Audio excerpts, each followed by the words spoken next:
Another reason to not employ Australians. Let's have a look. Hello everyone, Florian here and welcome to another episode of Heiser Says. Grab your hashtag recession-proof instant coffee and I want to have a look at an article here which is highlighting another reason, well, to not employ Australians, just another pain of being an employer here. Starting a business in Australia is a challenge. You've got every single rule and regulation that's heaved onto you. You've got onerous environmental requirements, legal requirements, paternalistic requirements. In many ways, it feels like you're a parent for your staff here. And, well, then you've also got the fact that just chuck it in housing, mate, and that equity will be right. when you see how much you can make from just sitting on property, doing nothing, compared to running a business, sometimes it can be a little frustrating. But I thought we have to have a look at this article, everyone, because I'd like your opinion. Is this the case of an entitled employee demanding more and more and potential risk for all business owners? Or is this just how things should be? So let's look at this. This is an instance where a worker has won the right to work from home. Okay, she's won the right to work from home. Let's have a look at that. I mean, working from home, before we go to talk, working from home, I do it all the time, but I'm at a point in my career where I've got my own business, I've got clients and connections. It doesn't really matter where I work. It's just a convenience. The danger is for people starting out in their career, particularly in architecture. There's a lot of stuff you learn just by being in the office, by hearing the conversations people have, by talking to your colleagues, seeing how other people work. I remember Rachel would always make an effort to listen in on what the other architects, when she was a student, paid like $6 an hour, what the other architects were learning or discussing from, particularly during construction of the projects. Because that's invaluable knowledge that you gain there. And this is a whole generation are not going to get that. You will not get that in-office culture or experience working from home. And there's some value to that, particularly in the beginning of your career. So let's look at this, guys. So an Australian employer Aussie employers put on notice after a Westpac employee wins the right to work from home. So it starts with the big corpos and it flows through to everyone else. I mean, who's the person taking the financial risk here? It's the business. And sure, this is Westpac in this circumstance, but what happens to the big boys flows through to the little ones. I mean, it's hard enough to get people to do stuff when you're in the office sometimes, let alone when they're working from home and slacking off. Employers across the country have been put on notice after a working mum won the right to not have to go into the office in a landmark decision. I mean, here's the thing. If your work can be done at home, it can be done overseas. It can be done anywhere. An Australian mother has won a landmark case against Westpac after the bank refused to allow her to work from home in a decision that could have major repercussions for the company's return to office mandates. Well, it could also have major repercussions from companies not wanting to risk mums who may be at more risk working from home. So this is going to kind of ruin it for everyone. Carleen Chandler was working for Westpac for 23 years. Okay, so she's a senior worker, currently employed part-time in the mortgage team in New South Wales. She asked the bank in January if she could work remotely from her home in Wilton, 80 kilometres southwest of the Sydney CBD, so she could pick up and drop off her 2 young daughters from school. I mean, that seems like a reasonable request. And honestly, I think a lot of businesses, particularly smaller businesses, would find ways to work around this.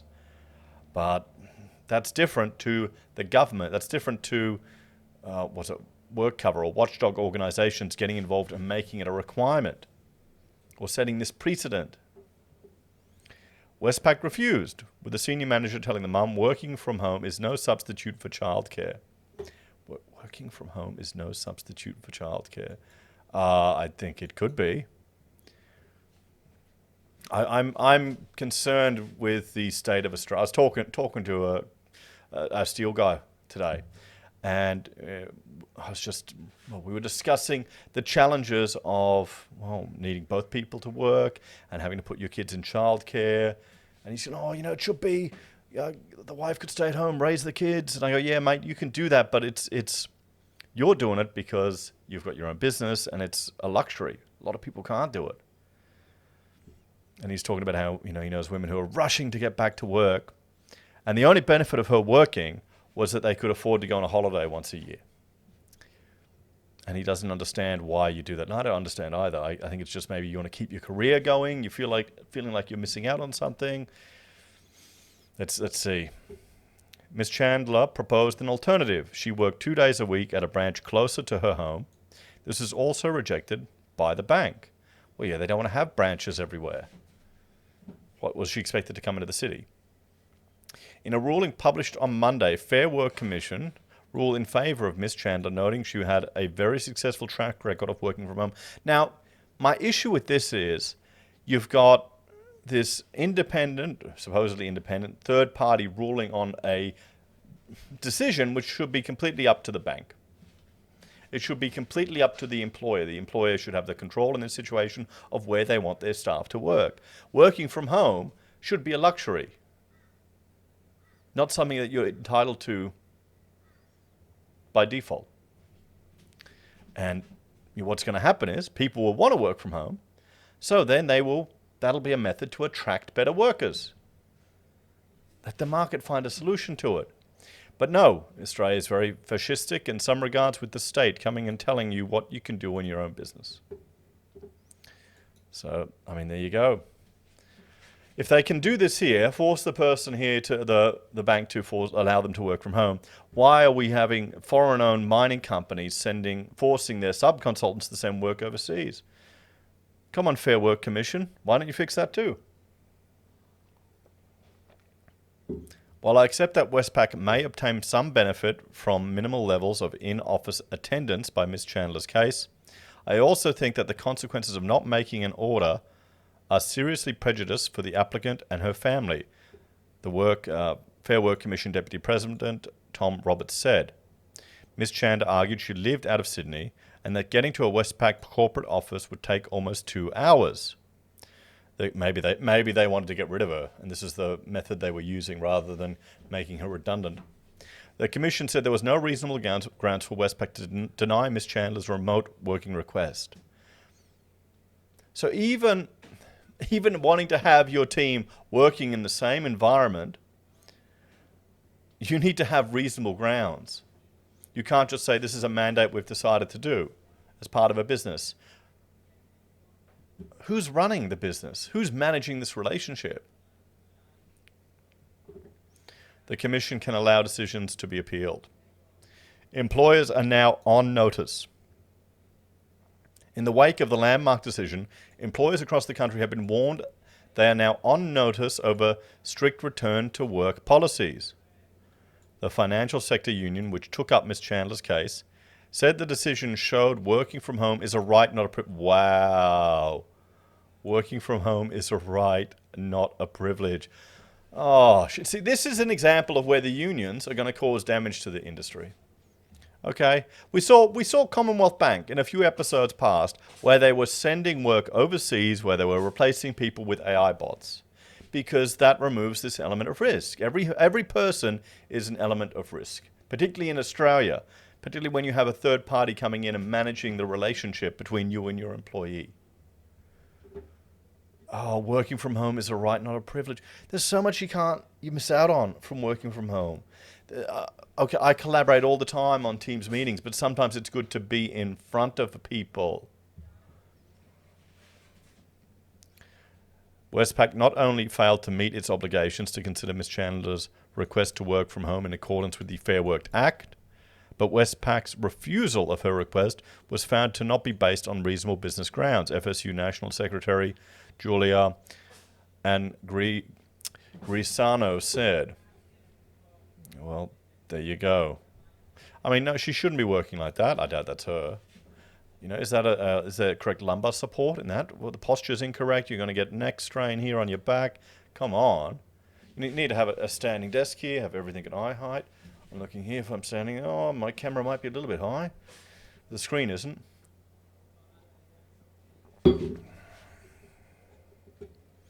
Employers in the banking and finance industries are increasingly relying on the supposed benefits of face-to-face contact as a reason to refuse requests for flexible working arrangements, and that's unacceptable. I mean, we've already got a generation that are terrified to even make a bloody phone call. And I get really frustrated dealing with tradies. It's all bloody SMS. You can send them an email, they'll never respond. It's SMSs, SMSs, SMSs. Some of the oldies still like phone calls, and I like that. Maybe I'm just getting out of touch, guys. This decision puts all employers on notice that they will need to have genuine business reasons to refuse a flexible working arrangement request. Employers will also need to demonstrate that they have met all their obligations under the Fair Work Act before any refusal. Oh, I mean, this all sounds good. It's all nice. It's all fun. But this is just going to be another reason to not employ Australians, to offshore the work overseas. Another one here. News.com.au contacted Westpac and Fair Work Commission for comment. Westpac currently operates under a hybrid working policy, with staff required to attend the office 2 to 3 days a week. Bosses wild. Oh, that's a different thing here. However, the company's website, it also states that every position is flexible and therefore anything is possible. How can a teller operator can? You know what this is? They want to find a way to shut the branches down and get everyone in the corporate office. No matter what your role you have with us, we'll look at how you can do your job with the flexibility you need achieving great things in our business, it reads. This means exploring how you can fit your job around your life, not the other way around. I mean, yeah, that's just bullshit they write on the website, okay? No one believes that crap. If you're naive enough to believe the marketing spin and bullshit, that's on you. Okay, these businesses don't give a shit about you. They don't care about you. That's all rubbish. If they say, oh, we're like a family here, run. Run. One of the suggested ways to achieve this flexibility, including working away from the office, either regularly or as you need to do. Well, the issue there is you'll never stop working. That's what they want. They want you to work in the office and then flexibly work at home as well. Never stop working. Despite this public commitment to flexibility, Westpac's CEO, Anthony Miller, has been one of the industry leaders to raise concerns about the Victorian Premier Jacinta Allen's working from home plan. The Premier is pushing ahead with plans to enshrine remote work protections into law. Oh, no. So Victoria is already a shithole. Victoria is Australia's California. I'm working on research for a video looking at, crime, particularly in Victoria. And Australia, we've dropped a lot from people's perception of safety compared to other OECD countries. It's not looking good in Australia. Oh, and then you've got taxes beyond taxes in Victoria, and you've got shit weather. I mean, you don't live there for choice. So why stay? Come up to Queensland, guys. Help our housing become more expensive than Melbourne. I shouldn't talk. My parents moved out during Kennett. Speaking to 3AW in August, Mr. Miller revealed he works from the office during the week and will work from home on the weekends. Yeah, that's how you're meant to work from home. He warned that regulating flexible working arrangements could cause tension between staff. One thing that we do grapple with as you start to try and regulate these things, you come up against these kinds of tensions, is that my magnificent branch staff are in the office effectively 5 days a week, he said. So if we want to create the team culture of everyone working together, you've got to work through these kinds of challenges where some people can work from home a couple of days a week, but many have to be in there 5 days a week. Yeah, it won't work. You won't have the same culture anymore. What's the point in having someone working from home as an employee when you could just get a consultant in? What's the point in having someone working from home here in Australia when you could have them working from home in India or Colombia, somewhere else?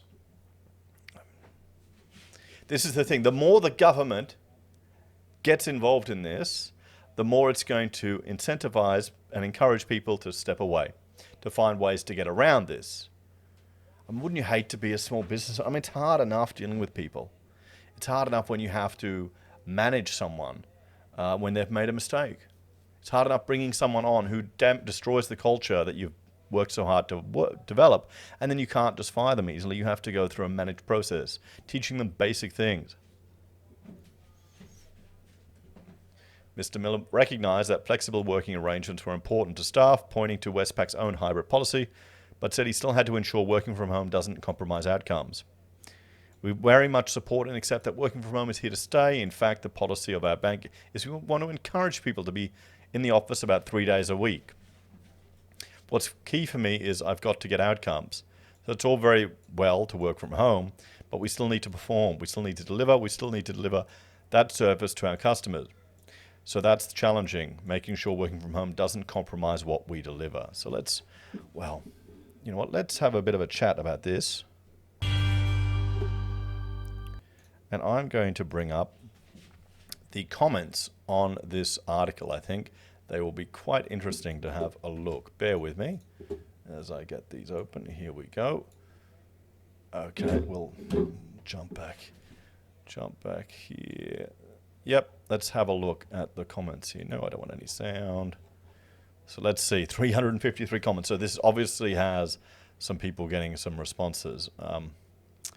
So won't be long when they're complaining they are replaced by AI, just like Combank. Well, I mean, honestly, in the mortgage sector, how much of the analysis can be done with a bot? In the office or working from home, people will be replaced by AI working. No, that doesn't matter. Don't whinge when your job is offshored. Not all work from home jobs. Yeah, okay, sure, Mark. Come on. Captain Obvious. If you work from home, then work can be done in Bangkok or New Delhi for a lot less. Be careful what you wish for. Just another nail in the coffin for businesses. Yes, I'm all for work from home options, but this country is adamant to destroy businesses with mandates, legislation, bureaucracy, and red tape. Terry, mate, you are 100% on the money. I mean, all this crap you've got to deal with running a business. No wonder people don't want to deal with it. I mean, we had, 8 staff at one point? I don't want any anymore. I don't want to deal with all of that anymore. It's not worth it. It's not worth the stress, the bullshit, the paperwork, the hoops you have to jump through. I mean, it's satisfying seeing people particularly if you take on newbies and see them progress in their career. That's quite rewarding, but it's not worth it. Why would anyone want to open or invest in a business these days?